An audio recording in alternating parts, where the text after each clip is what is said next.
அவர்கள் கையளித்த கனவை நினைவாக்க களமாடினார்.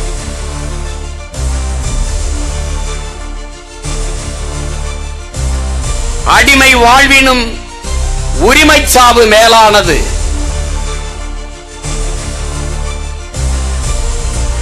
உயிரை இழக்கலாம், உரிமையை இழக்கலாமா? உயிரினும் மேலானது நமது உரிமை. 1000 ஆண்டுகள் நாம் அடிமையாக வாழ்வதை விட ஒரு நொடியினும் சுதந்திரமாக வாழ்ந்து சாவது மேலானது. அதுவும் அந்த சுதந்திரத்திற்காக போராடி சாவது அதைவிட மேலானது. தன் முன்னவர்கள் தனக்கு தந்த இந்த லட்சிய முழக்கத்தை நம் தாயக மண்ணிலே முன்வைத்தார்.